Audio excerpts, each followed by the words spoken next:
What up, kittens? It's your girl Redavyn. And you'll have to excuse me looking a kunta kizzy mess. But yes, your girl is going to start documenting her hair journey. Mainly because I had to start over because I had a lot of color damage.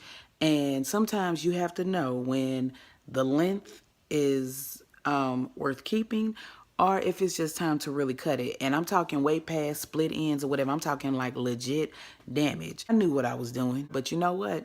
The best thing about hair is when you cut it off, it grows back. And whatever doesn't grow back, my philosophy has always been, there's nothing that a good wig and a weave can't cover. I'm just saying, okay? Motivated me to want to document this whole hair journey mainly was because of, shout out to the Facebook natural hair group that I'm in called Loving Our Natural Hair. If you get a chance, please check that out.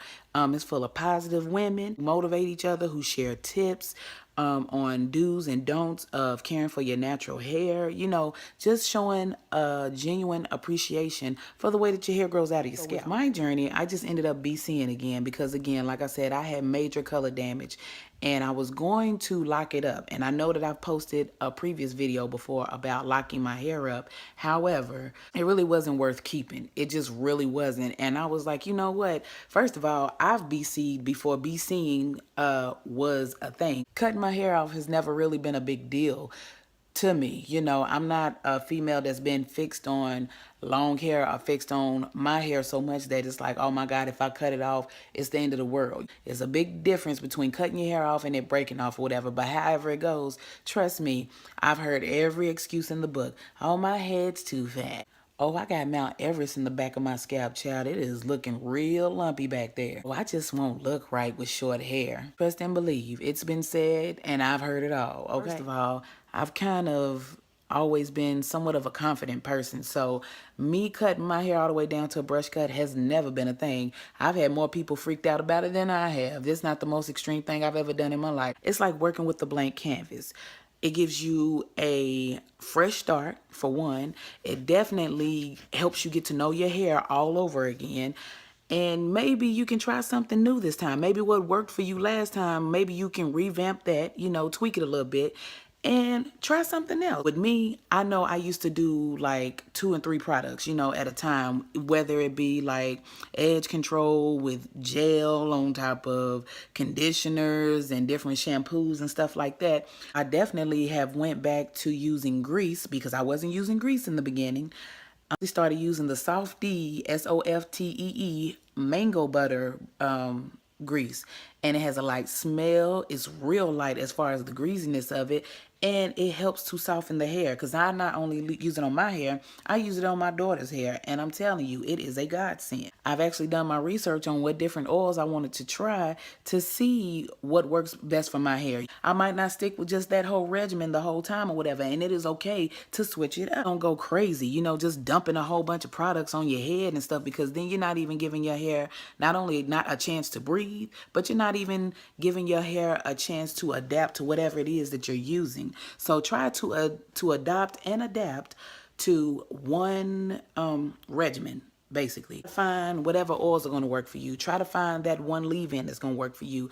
Try to find, as far as shampoos and conditioners go, I love a good cold wash. I love a good cold wash. But at the end of the day, you still need a good cleansing. Hence, that's what you use shampoo for. Color damage, I wanted to get locks, and that didn't work out. And I was like, you know what? Let me just go ahead and just start over. You know, just start over, because it's not like I hadn't done it before. At least I'm going to find that documenting my hair journey is definitely going to keep me on the right track. Always feel free to drop comments and let me know, or suggest some things even, of what you think might work for me, you know, might work for my hair or whatever. Let me know what it is that you use. I'm willing to try almost anything, not everything, but almost anything. I definitely wanted to start my hair back on the right path. Yes, I did cut it, and I did dye it blonde. However, I went back dark or whatever, because to me, when it's darker, it looks a lot healthier. it'll be easier to keep up with because of course the hair that grows out of my scalp is already dark. We know that you have to keep touching up the blonde color and it doesn't make for a healthy journey. So there's no sense of me even going that route. Let me just go ahead and stick to the bare basics. Speaking of basics, sometimes you have to go back to them, you know, in order to figure out where it is that you went wrong or what it is that you can do better. You don't have to buy the most expensive products or whatever, because hell, a lot of the times the cheap ones are the ones that'll really get you by. Those are the ones that'll really get your hair growing back and get it back on point if you know how to work them. I'm just saying. Is not too much difference in a $50 product and a $5 product. The only way I can see myself really spending a pretty penny on a product is if it was guaranteed, like just full of natural ingredients or whatever. I'm not going to pay for the name or the smell, because I mean that stuff doesn't impress me. Let me know what that product can do. You know, any vendors, you know, anybody that would like for me to review their products or whatever, send them my way. You know, hit me up. I'll definitely drop my email address so that way we can get in contact. Yeah, just keep me on point, y'all. You know, let me know what it is. Suggest some things. What products do you like to use? Help me get my journey started on the right path. This picture is a result of last year's progress when I just decided to stick with my natural journey for the 5th time. It mainly came from me being pregnant, for one, and we all know pregnancy, well, HCG hormones on it and chemicals do not mix. So I stopped using relaxers.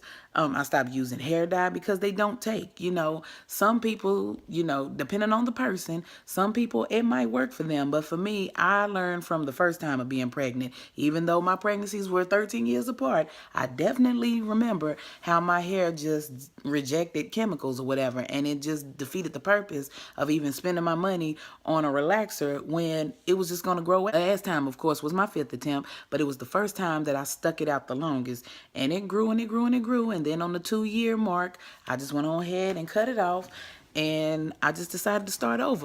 You know, I'm the biggest advocate for these here hair, skin, and nail gummies by Nature's Bounty. I'm telling y'all, do not sleep on these. Like, if y'all know any Nature's Bounty's representatives, send them my way and let them know that the kid is always here for promoting this product, okay? This is not a sponsored video. This definitely ain't paid for, so please don't get it twisted. I'm not a spokesperson, but I'm a spokesperson. Do you get what I'm saying? You can get them at your local Walmart for about $7-8 for like 80 of them, or you can go to Sam's Club just like I did and pay $12.88 and get you 220 of them. Twice a day, you can take one in the morning, take one at night. Me, I either take both gummies in the morning or I take both gummies in the night. You will fall in love. The taste is great. Being that I'm already on everyday meds, that means that's one less pill that I have to swallow. They come in strawberry, and I believe the gorgeous version of the hair, skin, and nail gummies comes in raspberry. Even if you don't take those hair, skin, and nail gummies or whatever, take you a biotin vitamin or take you a hair, skin, and nail vitamin, period. And I'm telling you, it's going to add to the potential of your hair growth. Don't sleep on it. Don't do it. That magic spray bottle has been nothing but a godsend, okay? My own little special concoction. I'm going to leave the link below. It has helped me and my daughter's hair, on top of using extra oils like JBCO, which I love, that I massage on our edges, the nape, and on the scalp or whatever, because we all know a good 5-minute daily massage to the scalp will promote growth. It'll stimulate that blood flow to your scalp. I'm telling y'all, it's one of the best things you can do. I'm probably going to be doing these videos at least once a month to document my hair journey or whatever and my progress. Don't forget to comment, rate, and subscribe. Again, drop those suggestions if you would like for me to review the products. My information will be down in the bottom bars. Share with a friend, share with a neighbor, share with a foe, share with a family member. But whatever you do, make sure that you are taking care of self, because that's what's important. All right, I'll holler at y'all later. Peace.